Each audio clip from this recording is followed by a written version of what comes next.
Hello.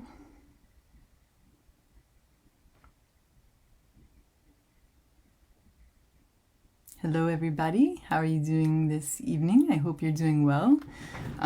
So tonight I am doing a live stream because I have some fiber that I have purchased for making a kit to give to the people that took my Spinning for Socks workshop. So if you're not familiar with what that is, I have a bunch of different online on-demand spinning workshops. Yay! Hi, Juliet. Welcome, welcome. And so in my group, Spin, Dye, and Create with Alana Wilcox, there was an interest in having me put together a kit of all of the fibers that were actually talked about in the workshop. So what I'm going to demonstrate tonight is basically how I would go about washing those fibers and preparing them for spinning. So the majority of the kit is going to be fiber that is already prepared. So this was a pre-order that I did just so that I could make sure that I was getting enough fiber for people. So if there are more people that are interested in kind of having like another round of this, let me know and I can put together another round. But what I'm going to be doing tonight, like I said, is just showing you how I would go about washing the fiber because in the kit, there's 2 different raw fleeces. And I just think that it's a lot of fun if you've never tried processing your own fiber before, just to try it. And so I think sometimes when people buy a whole fleece, they may not, really know where to start, or they're afraid they're going to mess things up. So I just kind of wanted to come on and share with you some tips and tricks about that. And again, if you are interested in spinning for socks, I can share with you some information about where I got this fiber if you wanted to, go ahead and get it yourself. But also I'm going to be doing a live Q&A session for the sock spinners because it is an on-demand workshop. So I was going to have an hour where I was going to go live with the people that took the course, and if they have any follow-up questions, I would answer them. Okay, so yep, so hello. For everybody that's joining me, thank you so much. Okay, so I'm going to go ahead and switch over to my overhead camera and I can see your comments. So if you have any questions, please just let me know. But over here, I'm gonna switch now. So I have all the cameras on mode, and then I have just the overhead one, right? So I'm going to be standing up and working and moving around. So I'm going to stand up now, right? So hopefully you should see me now in the top right corner. Okay, so what you're looking at, right, basically are 2 bags. Okay, so over here in this first bag, so this, I'm just going to come over here so you can see it a little bit better. But this over here is fleece from Leaf Livestock. And so Anne sent me this fiber. I'm trying to see if I can get it. Hang on, let me go to my OBS screen for a second just so I can see. And then I'll come back and answer any questions, okay? So let me just go here so I can see what you see better. All right, so yeah, so over here, let me just get this in focus. There we go. Okay, so yeah, so this is the fleece that I got. Now I got 2 types of fleeces, right? So the first fleece that I got is this Suffolk fleece. Okay, so I'm gonna go ahead and open it up. Now this is from a ram. And what's interesting about this fleece over here is that it's not, like Anne told me, that it's not necessarily like a sheep that they use the fleece for spinning, even though it can be used for spinning, right? But it's kind of cool how crimpy and curly it is. So if you've never worked with or seen a fleece before, basically, you have the top of the sheep, right? So this is the part that was exposed to, the sun and the environment. And then you have this underside here where it's just, okay, I'll try to come under this one here so you can see, but look at how lovely it is, right? There's just nothing in here. There's like no hay or anything like that. The side is really gorgeous. So what I would do whenever I get a fleece, right, is that I would go ahead and take it and I would try to lay it out so that I can really see the tops. And the reason for that is that there might be some areas where you might see more like lanolin or like other parts of the fleece that might be a little bit dirtier, so you can kind of further, separate the pieces that you want. But also there's going to be distinction in the fleece, right? So check this out. Isn't this cool? So this is all from the same sheep. Okay, so I'm going to go just to this one here so you can see. All right, so check this out. So over here, this was also from the same sheep. Now look at how long and different. So I'm just going to pull a lock apart. Okay, so if you've never worked with fleece, a lock is basically, you know, the distance from where the sheep had the haircut. And so that's how long the growth was. Okay, so this end here is called the cut end. And then this is the tip, or the cut end could also be called the butt end, right? So we have the butt end to the tip. So this one is like really long over here. But now if I go to this piece, I'm gonna take this apart so you can see. Like, look at the difference, right? And it's all from the same sheep. So just like how humans have different, you know, types of like hair and texture and all of that, like sheep will have it too. So personally, I find that it's really helpful if you go ahead and you kind of like open it up, so that if you're going to save the fleece for a project like socks, that you're going to like work with as much of the fiber to be like as uniform as possible, right? So that it's going to have the same treatment. Now, if you're going to blend everything together and card it and all of that, like cool, you can just, you know, wash the whole thing. But what I did was I kind of went through and I tried to find these uniform sections so that like if I'm going to spin the yarn, that's going to really help in that phase. So I went ahead and I washed this fleece here earlier, just so you can see the difference. I'm just going to put it back and get it out the way. Okay, so over here, I washed it. Now the short curly bits, and I think they're going to show up better on this camera. That's why I have two cameras going. The shorter, curlier bits, I don't know if you can see all of that crimp, but again, like Suffolk fleece is like super springy. It's a down breed, right? So it's just got a lot of like springiness to it, right? You can see it's like very squishy. And the other thing about it that's kind of like a cool feature is that it's machine washable without having to be super washed. So it doesn't felt when it's put in the washing machine. Now, I believe if you needle felt it, it can felt that way, but you know, it doesn't shrink in the wash, or not as much as like, let's say merino would. So it's kind of cool. I made a pair of socks and now they're machine washable, and just an awesome bonus.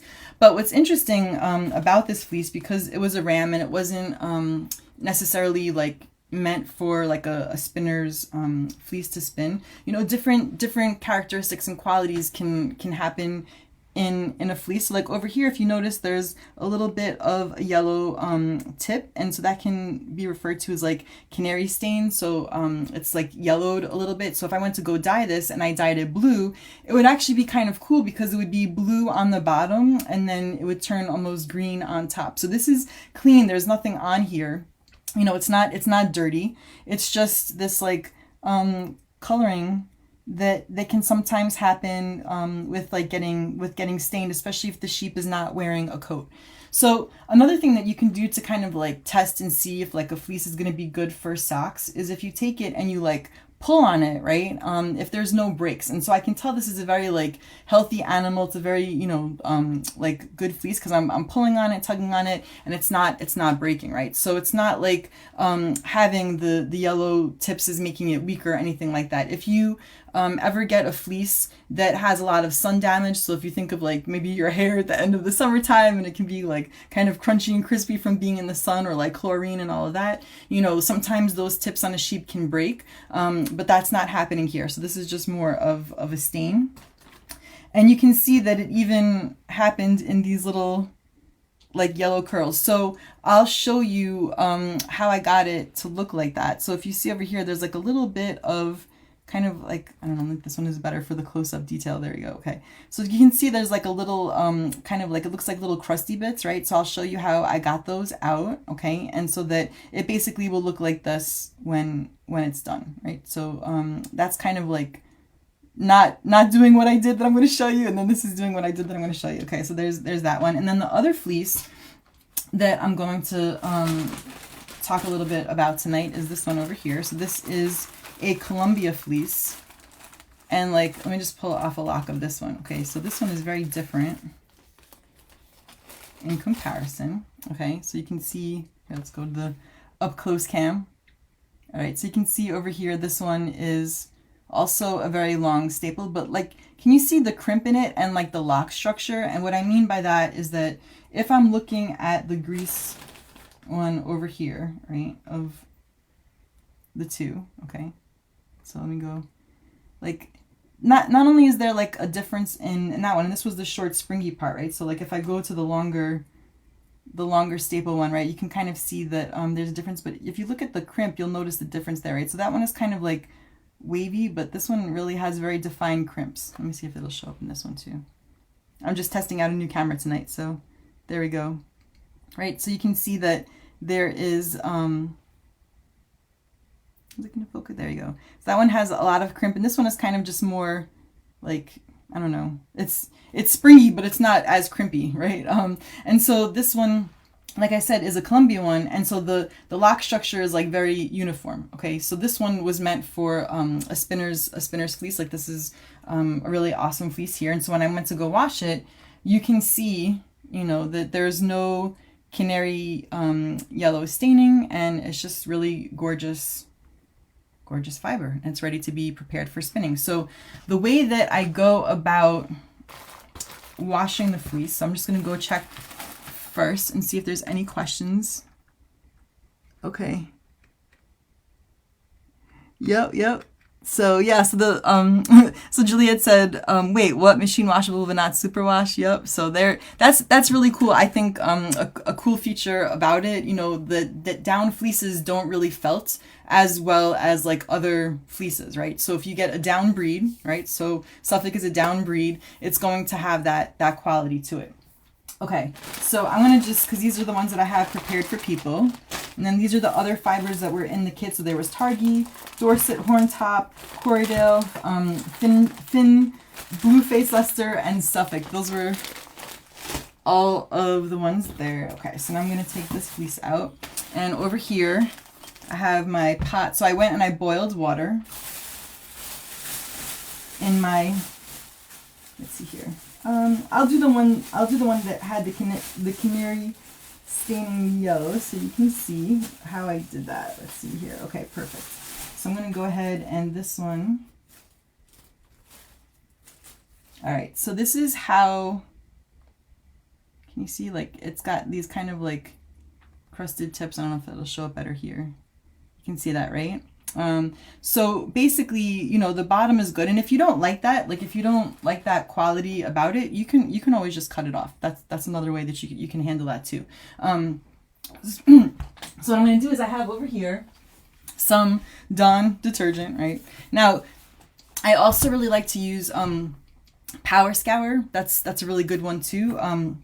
But it depends on what I'm washing. So if I'm washing like a Cormo fleece that's like has a really, really high lanolin content in it, I make sure that I'm taking boiling water from a tea kettle, and I'll use Dawn and Power Scour and like every you know agent. So I don't necessarily have like one preferred one over the other. I know Power Scour works really well, but just because for tonight I was using Dawn with mine, I'm just gonna show again. So there's maybe about like 3 or 4 cups of water. So when I go to wash it, what I try to do is make sure that there's enough water for the fiber to swim, but that it's not going to, you know, be too shallow and like not have enough water, right? So you just want to make sure that when you put your fiber in, there's enough space for it to kind of have the water reach all of the parts of it. And you don't need a lot of soap, okay? So you just want to have a little bit, like you don't want there to be, you know, bubbles and stuff like that. So what I like to do is I like to add the water first. And actually what I did, because I boiled the water,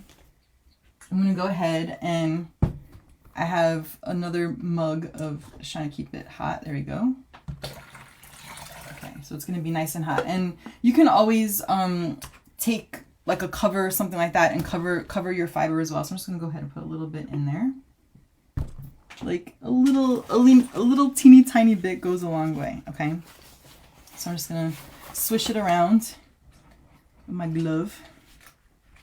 Okay, so like what I would do, right, I would just take it and kind of set it into the water. And if it's a really delicate fleece, like if it's like, you know, Cormo or something like that, I definitely wouldn't mess with it and agitate it. But if it's one that I know can withstand a little bit more manipulation, what I would go ahead and do is take the lock, right, and I would kind of like go like this with my fingers in the water and just kind of get those little areas to kind of break up whatever's on the tip. So, you know, to break up that lanolin, and you can see the water is changing color.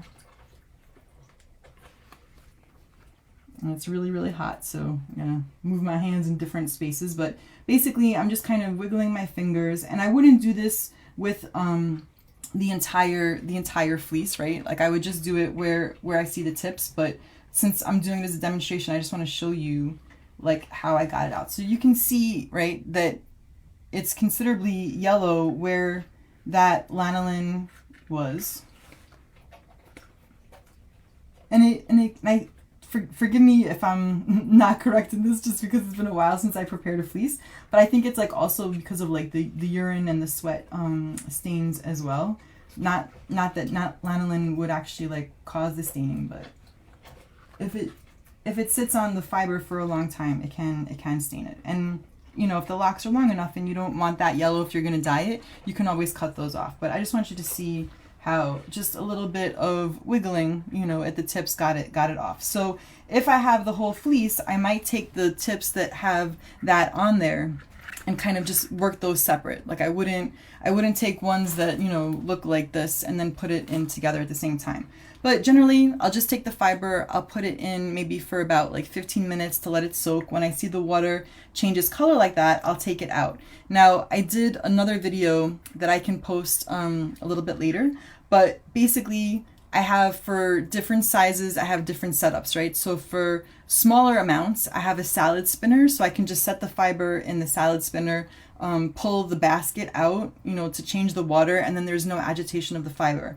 In this instance, when I washed this fiber over here, I took it and I put it in, believe it or not, I'm sure you can imagine, a litter box. Okay, so there's a litter box, and again, I'll post the video, but it's basically the sifting kind. So if you put the fiber in the one layer of the litter box that has a bunch of holes in it, then there's another tub that goes underneath it, right? So the idea is that you pull the tub up, and then all the cat, you know, presents that they left you stay in the sifter, and then the clean litter stays behind. So the same premise works with the fiber, that you can just put the fiber in the you know, the top one where there's the strainer, the holes, and then pull it up and then change the water out. And so that's how I did it, and then there's no agitation to the fiber.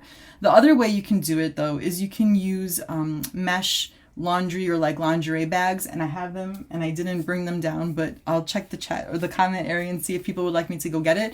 But there's like different size ones you can use. So early on, when I was washing large fleeces and not knowing what I was doing, I would take these, you know, super large like laundry mesh bags and just throw a whole fleece in it, right? But the problem is that again, if you don't have the space in the water for the fiber to kind of move around freely, then it's not going to get to the parts that are greasy on the inside. So I really like to make sure that the fleece is like opened up, and for those of you that got the sampler kit, it's a small enough amount that you could just dump it into like Tupperware and put it in. But also, if you have, you know, boxes or baskets that have holes in them, you know, they have like the plastic ones for stationery, that kind of thing, you can just put your fiber in there and dunk it in and then pull it out and then change out your sink water. So it's pretty easy to do. And then because I had the salad spinner, once the fiber has been changed water a couple of times, I'll just, you know, put it in the salad spinner to bring out the extra water, and then I'll put it on a screen. So since I don't have the strainer here, let me just go see if people want to see the lingerie bags. Hang on. Okay, hang on. Let's see here. All right, so yeah, so I'm going to go real quick, and what I'm going to do, I'm going to take it out of here, and I'm going to switch it to another one so you can see though, right? While it's soaking, because usually I'll let it sit for about, I don't know, maybe like 15 minutes or so. Okay, so I'm just going to move this over here. And then this is my clean water. So at this point, I wouldn't add any more soap, okay?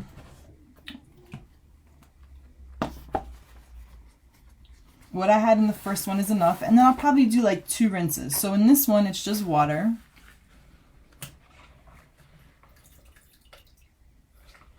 Just so you can see, that was like 1. I mean, you know, and that's how you can tell that this fleece is really, just really awesome, because like, look at how there's like no vegetable matter in it. Like, there's a little bit right there, but I mean, that's so minimal, right? So I'm just gonna take it and put it in here and let them soak a little bit. But I want you to see that there's not, you know, a huge amount of like sudsing or soap or anything like that, right? Like you don't have to go overboard with the soap to get it to be clean, okay? In fact, it's probably better to have a little bit less, because wool and is like a protein fiber that likes to be in a more acidic environment, and so soap is more basic, right? So you want to have it in a more acidic environment. So for the last rinse of it, I'll actually put it a little bit of vinegar in the rinse water. So I'm just going to let this little guy soak, and I'm going to go get the lingerie bag to show you what that looks like.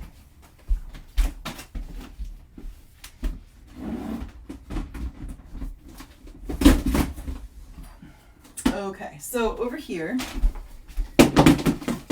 I have this one. Now this is the type of bag that I used when I was doing my samples, like my sampling for my dye formulas. So I wanted to have these little compartments, right? So check this out. There's like a little compartment here, and then I just took a safety pin to kind of make the walls get closed. So there's like 4 compartments. So there's like one there, one there, one there, and then one there. And what you can do, because there are some people who really take their scouring very seriously, and they want to make sure that their locks or their fiber is in alignment when they go to prepare it, whether you're gonna, well, probably not card it, but really more for combing. And so the idea of having it where when you're looking at the fleece, you can tell where the tips are and where the butt end is or the cut end is, can really, it's just like an extra step to give you a better preparation, right? Just like if you're making a salad, you know, there's some people that just throw the whole cucumber in. There's some people that will peel it. You know, it's kind of like up to you how far you want to go with this. So I'm just going to show you if you want to be one of those people. I'm not one of those people. I really don't personally enjoy processing fleece. I really just enjoy going straight to the color part. But, you know, I wanted to give people a chance to kind of experiment and experience it, because you know, if you've never had a chance to do it before, like I said, this is kind of a fun thing that you could just try it. There's no, it's not going to like break or ruin anything for doing that. So over here, well, I mean, let me not use that one. Hang on, I'll use this one over here. Okay, so over here, right, how I have the fibers, what I would do is, again, try to set everything so that they're kind of like going in the same order. And then sometimes people will take tulle, okay, so like the netting fabric, and they'll lay the locks out so that they're all going tip end to butt end like that. And so if you open up your fleece when you get it and you kind of align it so that all of the tips are going the same direction, it'll make this easier, right? So they kind of line them up like this, right? So that they're all going in a row like that. And then they'll put, you know, the tulle over it to kind of sandwich it. But why I like these bags is because you can take the bundle and then you can set them down into the bag like so that, you know, all the tips are going this way. And then if you zip it up, you can just take the bag and dunk it into your sink and then pull it up. Everybody's, you know, still happy together, and put it into the rinse water. But again, you don't want to jam all of the fiber in there. So like, how much would I put in? I mean, obviously you can try different amounts. I probably wouldn't put in fiber, you know, that has the lanolin caked onto it like that. But certainly I could, you know, take fiber that looks like this, that I don't have to, right? So this was the Columbia, where I wouldn't really need to mess with the tips too much, and then just set it down. So I would say, you know, no more than like, I don't know, like a handful, or, you know, you just don't want it to be so super jam-packed that there's no space between. Otherwise, you're going to have the fiber on the outside getting clean. And let me see if I can, if it's going to show up this way. No, okay. Camera 1, camera 2, you know, so it's like just something like about that much, you know, not that it's like super packed. I might even put even a little bit less and just kind of dunk it in, and that will get it all nice and clean for you. So let's go ahead and take it out over here. It's been sitting for a little bit. See, it doesn't need to like stay very long. And I have a little towel here, my crappy towel for working with fiber. Okay, so when I go take it out, and again, I'll probably do like another soak or rinse, but I just want you to see, and I probably wouldn't manipulate it with a towel, but in the interest of time, obviously you saw the ones that I did earlier, right? That were clean, but I just wanted to show you. Here, we'll go to the close-up cam, right? So you can see that there is a little bit of staining there. But I mean, even with it being wet, I can still tease it open, and like it's just so, it's so white. And so you can you know, like I said, some people like this. So for dyeing, I think it would just give your yarn such a cool variation of color, right? Like I said, if you dyed it blue, then it would pick up the yellow. And if you don't want it, you can cut that off, because technically where the fleece was cut off last time, so where it was cut off here, you know, this is like where the new growth, right, that came in. So you can certainly make it a little bit shorter and then card this. You know, it's the spinner's choice. But I think that the way that you get fiber when you prepare it by yourself is very different. It's a very different type of spinning experience. And I think for making socks, there's really something to be said for starting with something straight from scratch, right? Because the quality of a sock, when you want it to be more durable and have like better wearability as far as like those qualities and properties go, preparing it yourself, you're going to really know if that fiber, you know, like how the animal was fed and raised and all of that. And like I said, you know, you can see that I'm like tugging on this and it is not ripping or budging, you know, so these are going to make really, really sturdy socks. But the bonus again is that they'll also be machine washable. And I think it's so cool that there was such a difference in the length, right? Like, isn't that interesting that the characteristic and quality of it? So like, look at, you see how springy and springy it is? That just makes it such a squishy and cushiony sock. So I'm going to switch over and see if there are any questions as I knock everything to the ground, because that's the way you clean when you go live, you know, just throw everything off. Okay, let me see if there are any questions. Oh, so someone said that I'm such an enabler.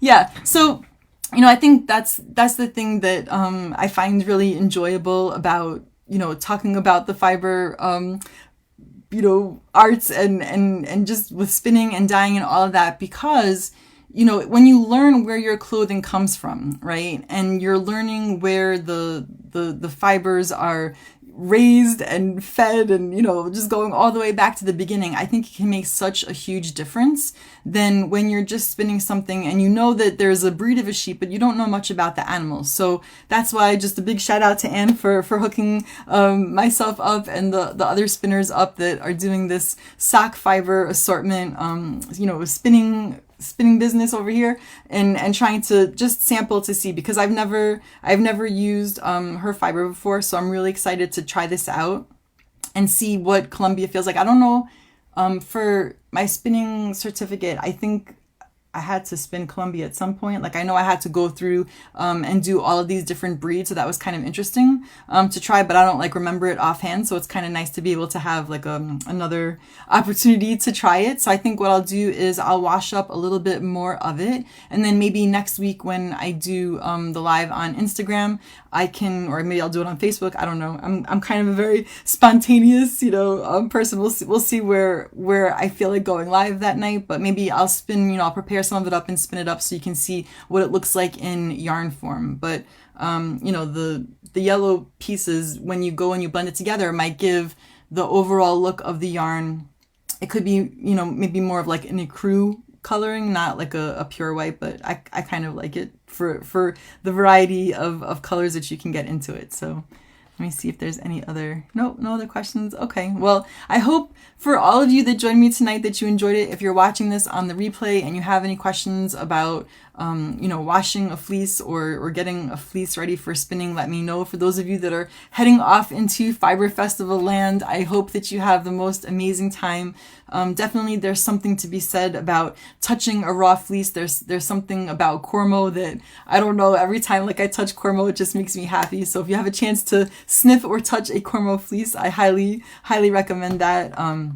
And yeah, it's fun to kind of sample it. So if you've never tried something, you know, being able to reach out to a shepherd and saying, hey, you know, can I try this? I've never worked with it before. Do you have any suggestions of how it should be prepared or spun? You know, you'll get really good feedback from the shepherds as well. So I hope for all of you that are going to try this fiber out, I would love to hear what you think about the difference between using the commercially prepared fiber versus preparing your own if you've never done that before.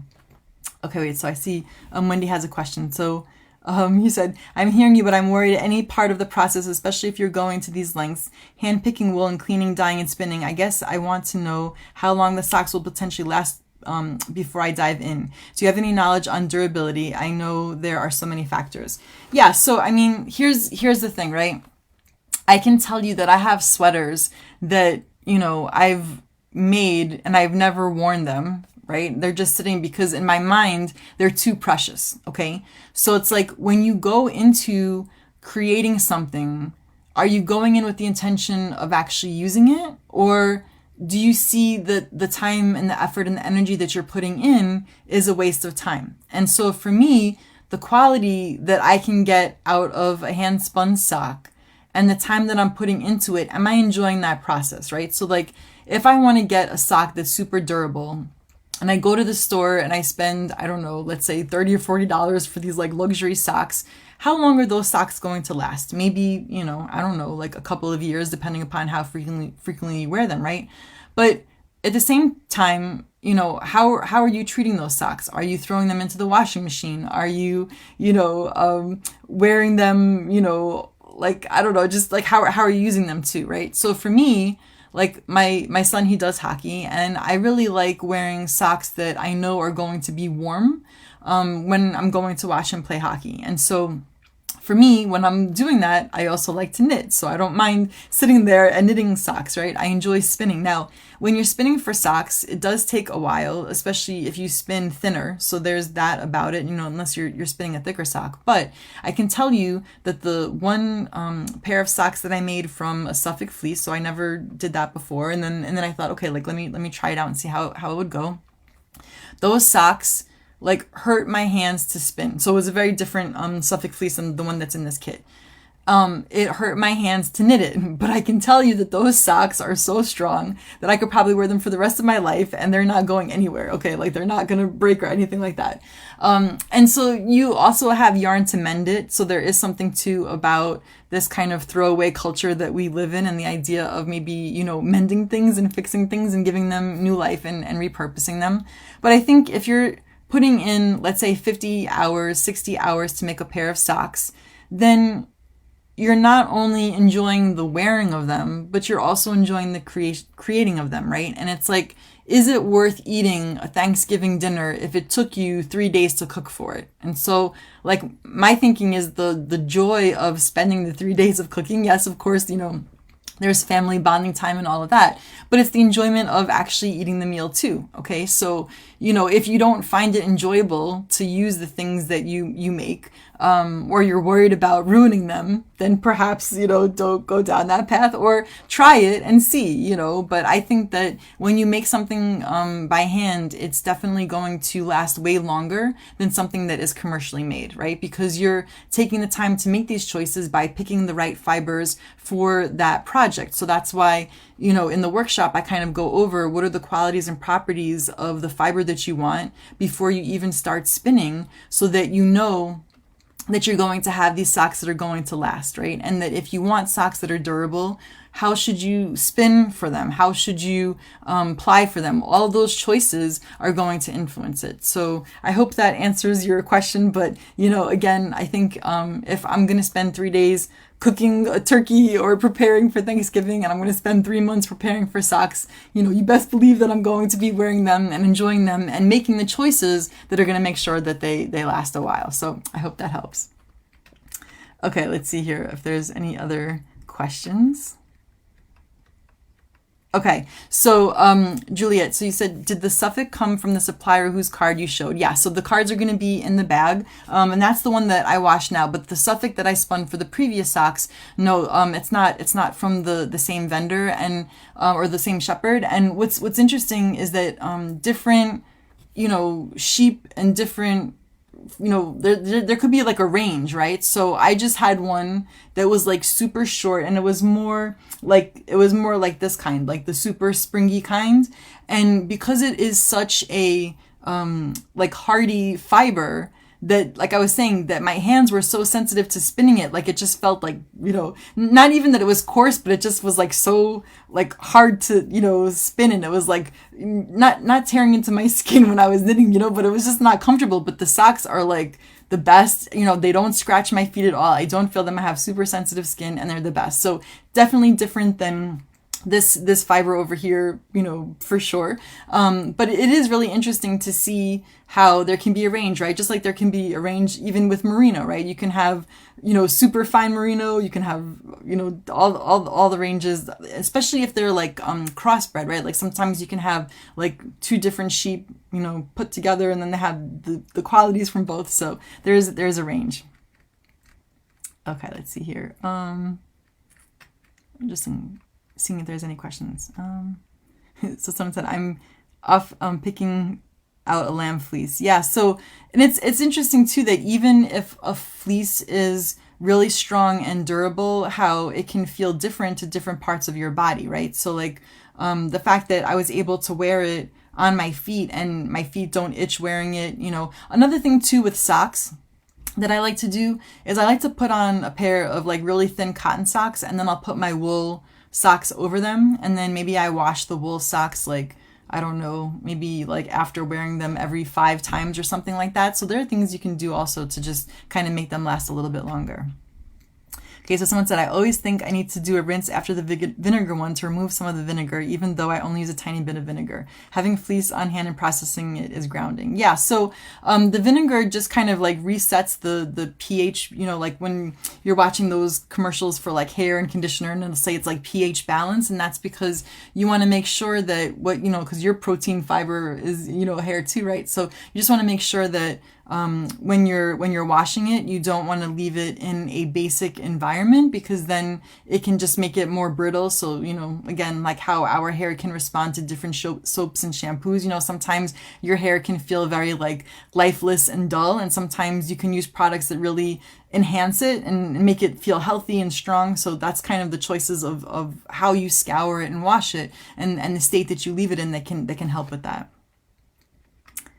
Okay. Yeah. And so someone said, and there's liveliness to the fiber, and that's exactly right. So when you're going to get commercially prepared fiber versus spinning it or preparing it yourself, rather, the spinning of it is going to be very different in the way that the characteristic of the fiber still has like a springiness to it. Even like if you've ever spun commercially prepared, comb top that's merino, right? You might find that it's very like flat, it doesn't have this springiness. If you think of a fleece that has a lot of crimp in it, you might be wondering like, why is this yarn feeling so flat? And it's because of the process of what it goes through in order to be prepared. But when you do it yourself, again, just like a Thanksgiving dinner versus, I don't know, like if you were to go and buy like a turkey dinner that's frozen in the freezer section of the grocery store, right? Yeah, okay, technically they're both turkey and they have the mashed potatoes and the gravy, but they're very different, okay? And so it's like when you do it yourself, it's just going to be different. Now, sometimes it may not come out perfect the first time, and that's okay. Again, that's part of the process. But you learn what works for you and what doesn't. So for me, I've learned that I enjoy smelling raw fleece, right? And the experience of going to a festival.